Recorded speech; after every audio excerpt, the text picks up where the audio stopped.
My fellow Americans, this is Liberation Day. I'm waiting for a long time. Depuis son retour au pouvoir le 20 janvier, c'est dinguerie sur dinguerie. De la séquence télé-achat Tesla aux annonces d'annexion du Canada et du Groenland par les États-Unis, Donald Trump semble n'avoir aucune limite ni aucun filtre. Mais contrairement aux apparences, si son attitude et ses déclarations semblent parfois totalement délurées, elles sont pourtant bien réfléchies. Et la stratégie politique du républicain très bien structurée.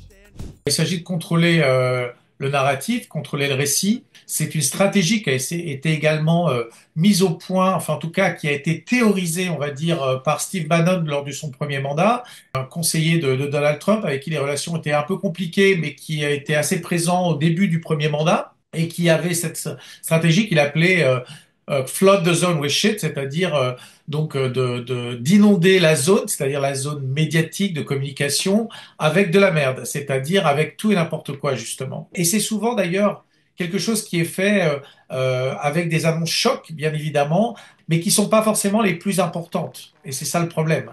On n'a pas forcément le recul et il est très difficile de suivre qu'est-ce qui est vraiment accessoire de ce qui est prioritaire dans les annonces par rapport à ce qui est dit. Une stratégie politique qui fonctionne d'autant plus que, contrairement à son premier mandat, le président américain bénéficie cette fois d'un atout presque déterminant, le contrôle du parti républicain. Et puis, Donald Trump n'est plus un bleu. Au bout de 4 ans d'exercice, il a bien compris comment fonctionnaient les arcanes du pouvoir et le système américain. Il sait que le temps judiciaire n'est pas le temps politique, donc il va le faire des annonces extrêmement choquantes, il va mettre en place des choses extrêmement choquantes, en tout cas qui sont hors normes. C'est à la fois la meilleure connaissance qu'a Trump de comment fonctionne l'État et le gouvernement, c'est aussi le fait qu'il a des alliés qui sont forts et puissants. Il a aussi l'aide d'Elon Musk, c'est très important, et qui participe aussi à cette saturation médiatique par X notamment, bien évidemment, et puis aussi en mettant la pression avec l'argent qu'il possède sur les élus au Congrès qui donc sont totalement paralysés. Les élus, je parle même des élus républicains. Mais Donald Trump ne se borne pas à saturer l'espace médiatique d'annonces hors normes. Donald Trump, c'est aussi une véritable mise en scène partout et pour tout.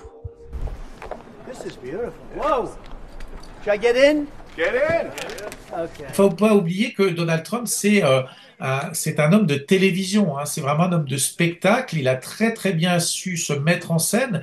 Il a toujours une appétence pour tout ce qui est visuel, pour tout ce qui est image.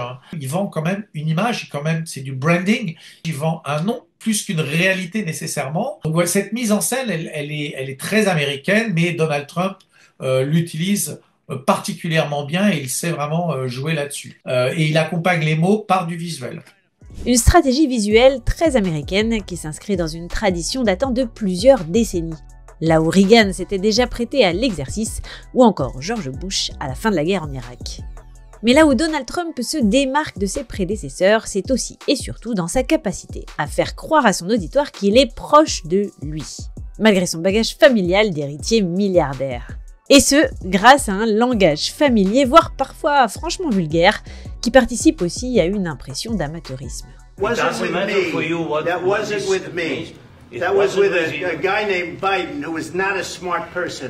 Il a un langage qui n'est pas du tout dans la norme du langage présidentiel. Il parle vrai parce qu'il parle mal, parce qu'il parle de façon un peu vulgaire comme on parle dans la rue. Et en plus, Donald Trump a un petit accent du Queens, parce qu'il a été élevé dans le Queens, même s'il était milliardaire, qui fait qu'il parle un petit peu comme tout à chacun, comme le peuple en fait.